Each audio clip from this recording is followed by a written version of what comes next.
Welcome to Bay Focus. Thank you so much for tuning in this week again. You won't be disappointed. A great program today. We're going to get caught up with Operation Light Force in just a few minutes, and we're going to do the remainder of the show with them. You want to stay tuned for them because there's a tremendous testimony coming up of healing, of God's grace, of traveling and ministry. It's going to be a powerful show today, so you want to stay tuned. But we're going to start the program today with Brooke Larson, our reporter here at CTN and for Bay Focus in particular, who's been out and about in the community. Where have you been this time? You're going to tell us. So we stayed local, like really local. Pinellas Park.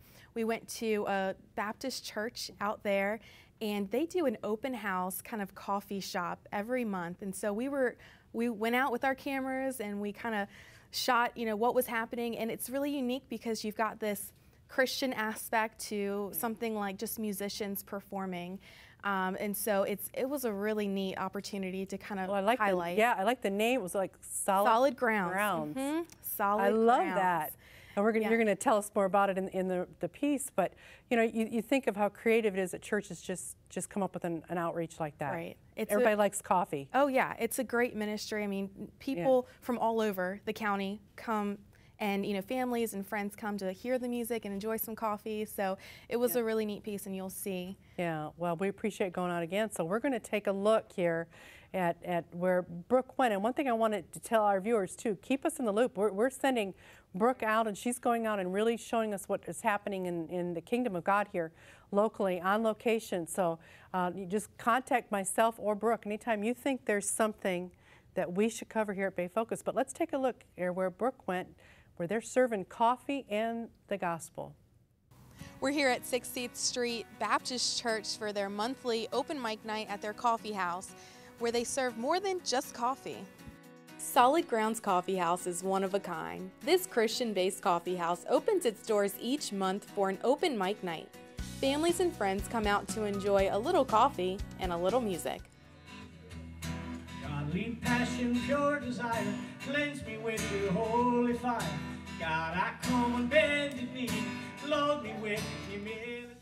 They have a wide range of performers from across the area that perform all styles of music, from singing to harmonica to even violin.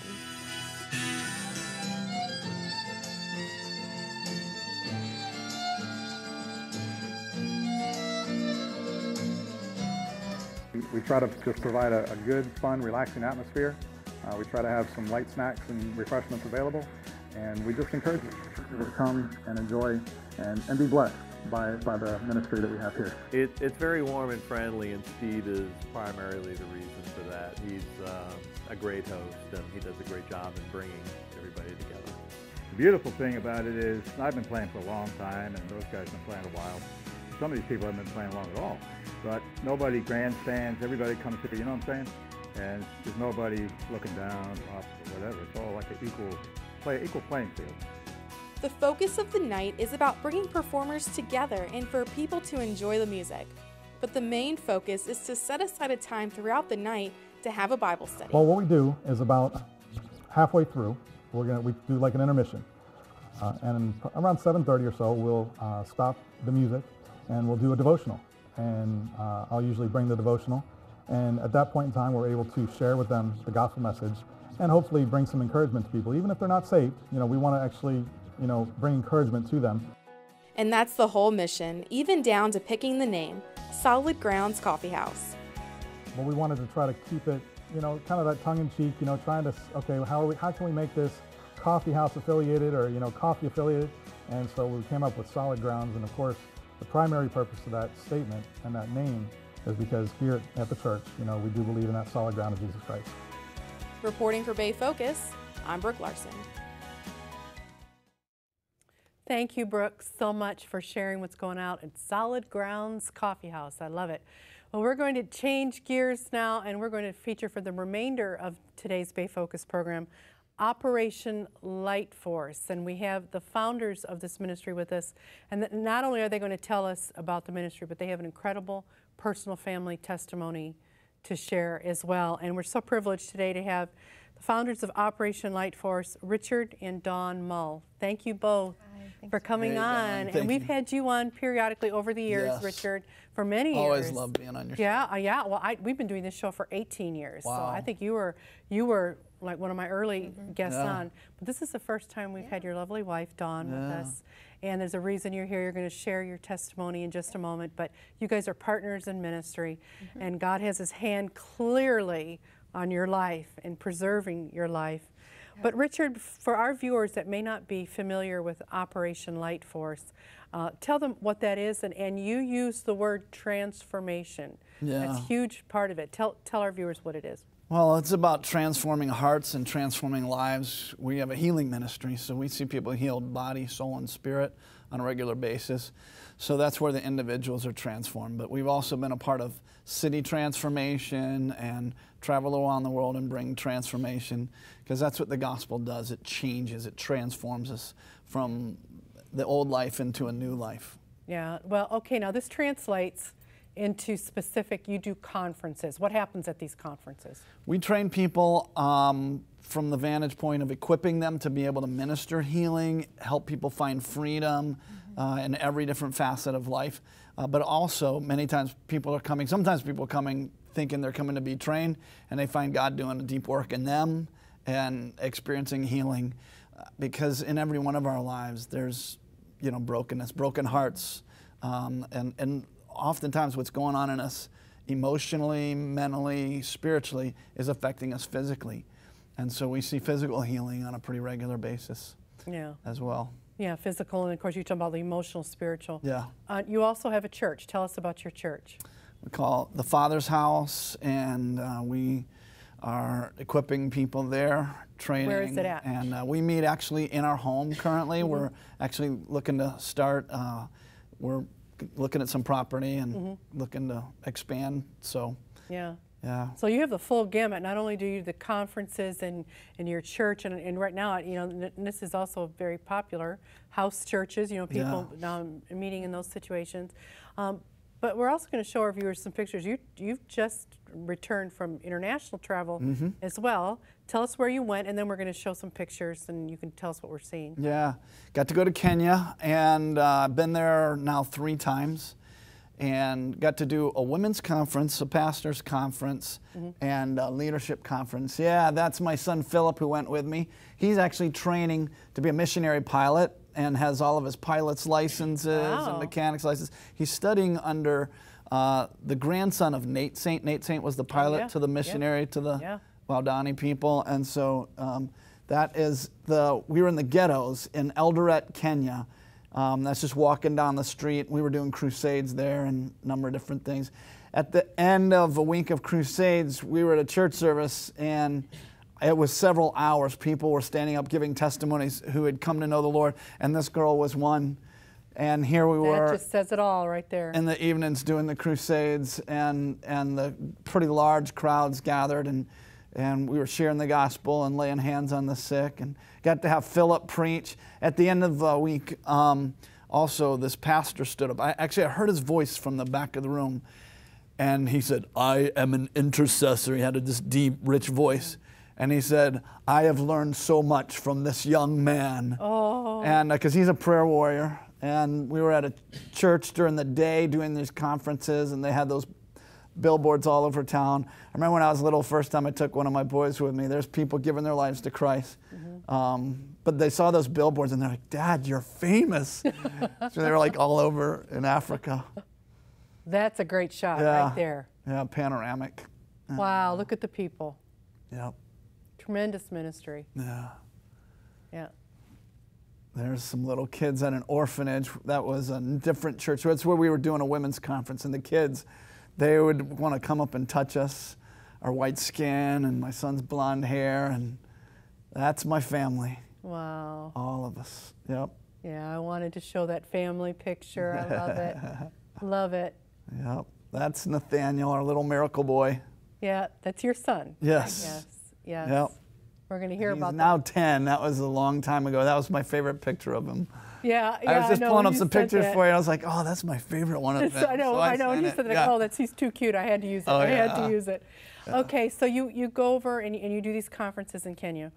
But we're going to bring it back now to what this past months and this past year has been, for lack of a better word, epic. Yeah. Not only for ministry, but for you all personally and what happened. And I'm going to throw this to you guys. My thinking is I start with Dawn here, but you tell me if you want to lead into it. But Dawn, you had a really life-altering year. Yeah. Tell us what happened. Well, the beginning of the year, 2017, my eyesight was getting blurry, and so we were trying to figure out what was going on. And I went to eye doctors, and they would say, your eyes are beautiful, there's nothing wrong with them. And, you know, so then I'd go to, it progressively got worse, like toward the fall where I couldn't drive anymore. And so I went, after like 4 different eye doctors, we figured maybe it was something else. So we went to my primary doctor to see if there was something else going on. Everything came back fine, so then he sent me to a neurologist who really thought everything was fine, but ordered an MRI. And got a call several hours after the MRI to say that I had a brain tumor and that I should go to the ER right away and have brain surgery. I have to stop you right there because they first told you that you wouldn't hear anything. Yeah, they said a couple months. Right. That, you know, oh yeah, this is probably nothing. You know, you'll hear something about within hours. Right. Yeah. Yeah. And I really thought the doctor was joking. I mean, you know, he gets on the phone, you have a brain tumor. I'm like, are you joking with me? Are you really serious? And he's like, no, I'm really serious. Go to the ER right now. And he told us the name of a neurosurgeon to go see, which I'm so thankful because he's the best, probably one of the best in the country. So we went to the ER and they wanted to keep us there because the tumor was so big. So it was on my pituitary gland, which is about the size of a pea, and the tumor was about the size of a plum. So it ended up this doctor we wanted to see was on vacation because it was over New Year's. So we were in the hospital really about 6 days before we had surgery. And healthiest person in the ICU. Neurological ICU. Yeah. All right, so then, okay, at this point, is there a point there where they determined if this was cancerous or not? Not until after the surgery. Not until after the surgery, so you had to wait.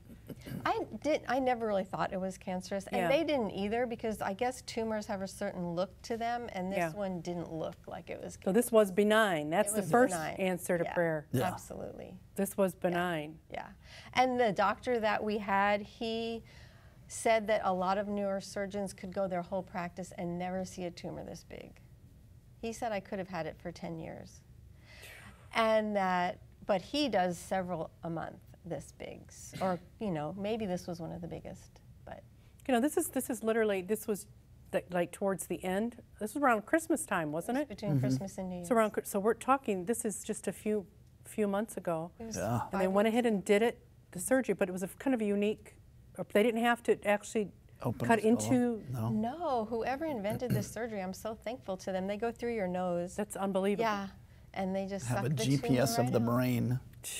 All the way, they can thread all the way up through the nasal passageways, and little by little, right? Isn't that how they did it? Take it out or suck it out, kind of like, yeah. They suck it out. Yeah. That's unbelievable. So that it's still risky, of course, I'm sure. But that's so much better. Again, when I'm looking at the little victories. They're not even little; they're huge. Yeah. You know, A, you're told right at Christmas time you have a tumor. B, you start, you know, the prayer. You start praying. You put out prayer. It's benign. They're able to remove it without massive digging into your brain. Yes. Those are huge. Answers to prayer. And the verse the Lord gave me at the very beginning was, what the enemy intends for evil, God will bring about good. And I just saw good after good after good after good of the Lord just taking a situation that is bad and bringing about good and giving total 100% peace through the whole thing.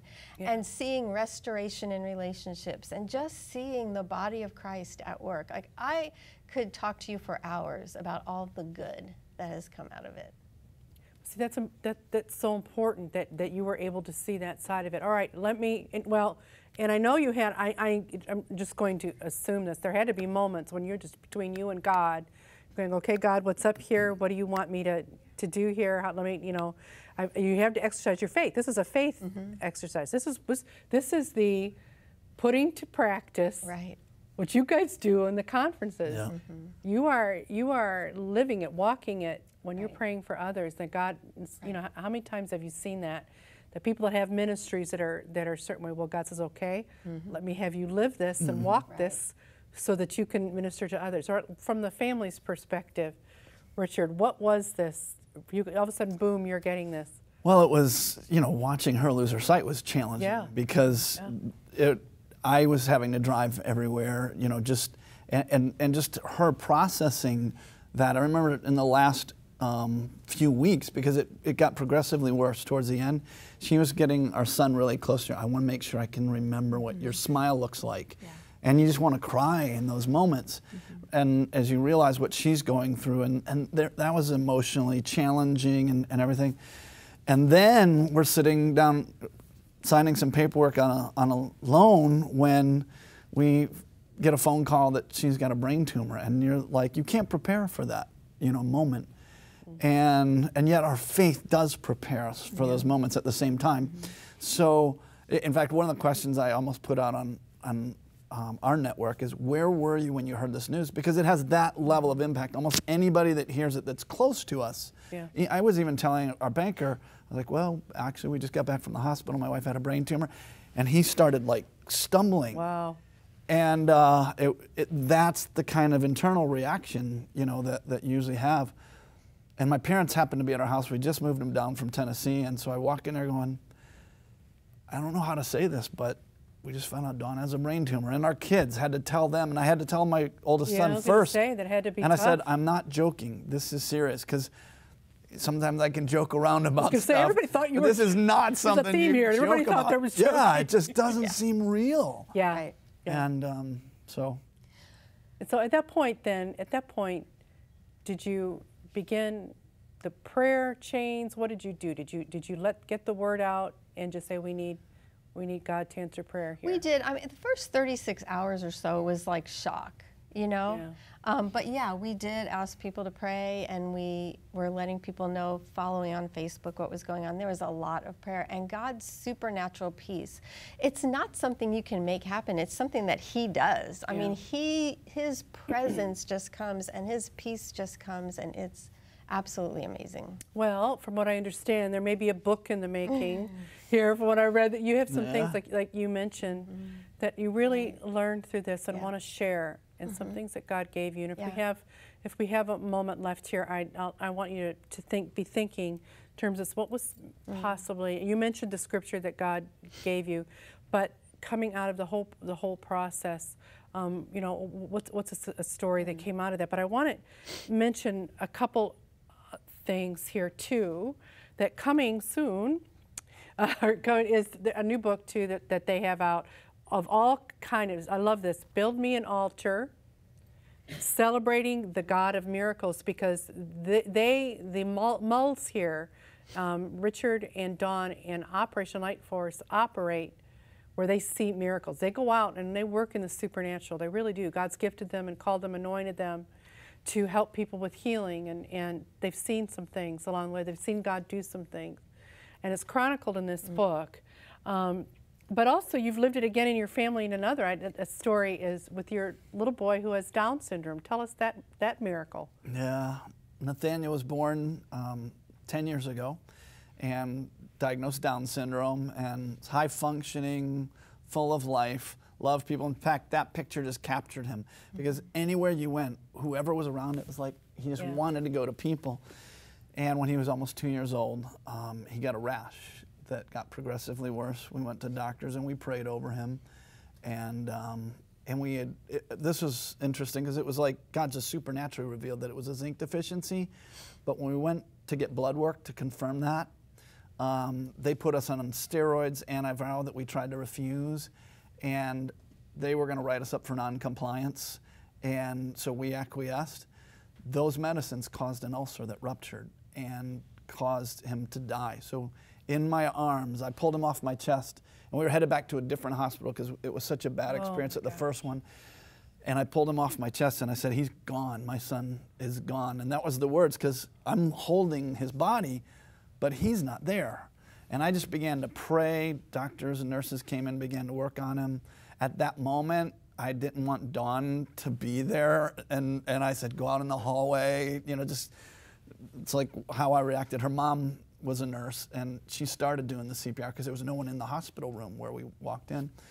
And I stood there for 40 minutes praying over him, doctors working on him, and you know, the minutes go by, turn into 15, 20. At 20 minutes, I had a vision, and I knew God was going to give him back to us.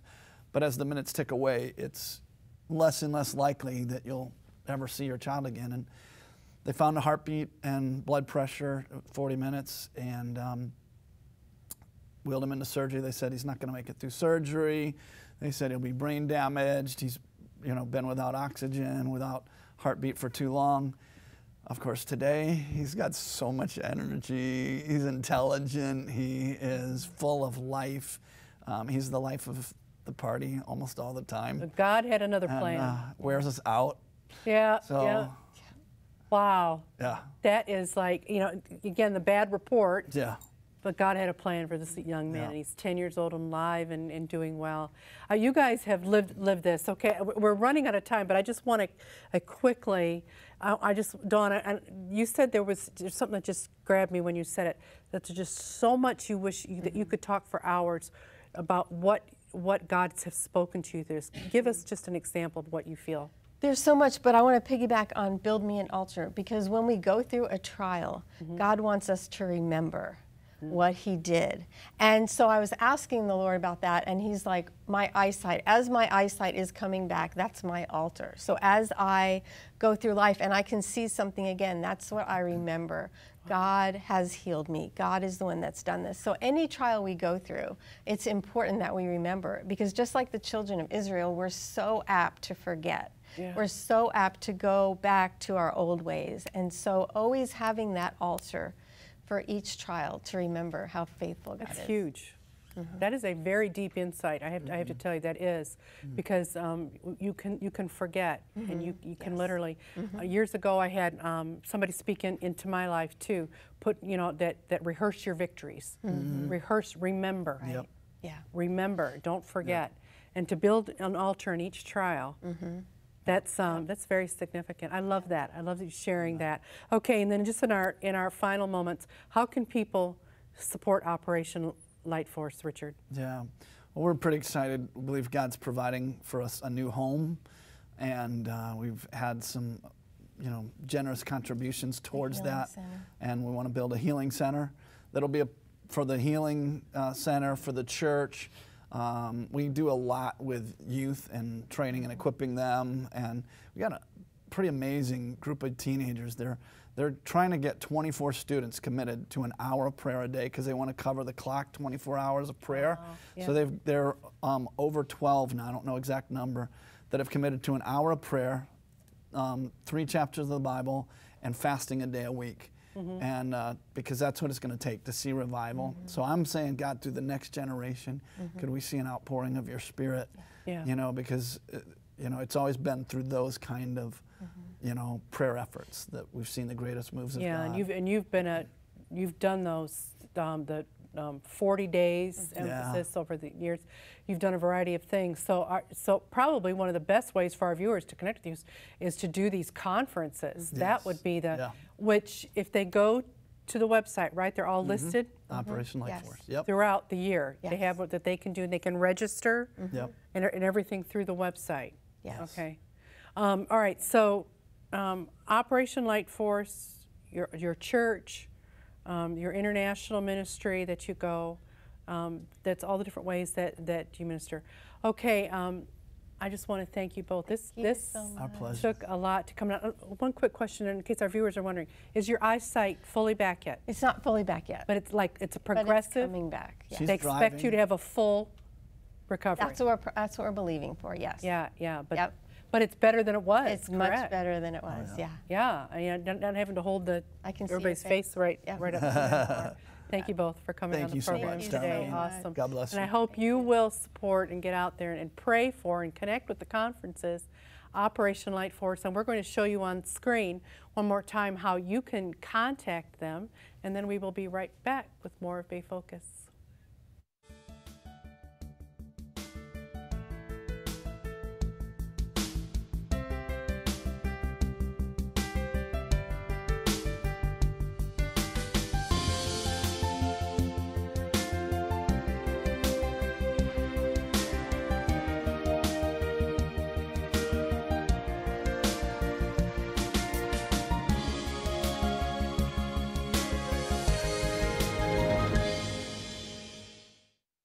Hi, I'm Brooke Larson, one of the many people that work here at CTN behind the scenes.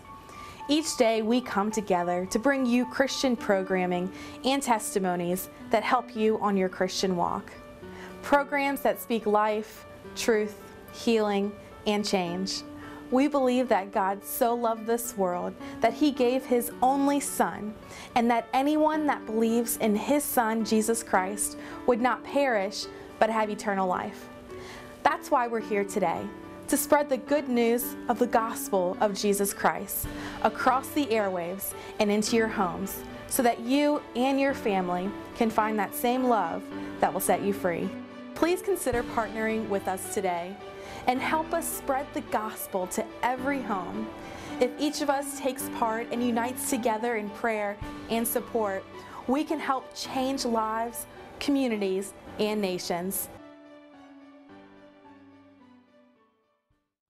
Well, I know you were inspired by Dawn's testimony today. Richard and Dawn Mull, wow, what a powerful ministry they have with Operation Light Force, and they operate in spiritual, mental, physical healing through the power of God that works through all of our lives. It takes the power of God to accomplish any of that, and they know that more than anybody. And they have conferences and ways that you can go out and partner with them, and I hope that you'll do that with Operation Light Force. And I also wanted to say a special thank you today to 60th Street Baptist Church in Pinellas Park for opening their doors to us and Brooke Larson, going in and covering their Solid Grounds Coffeehouse.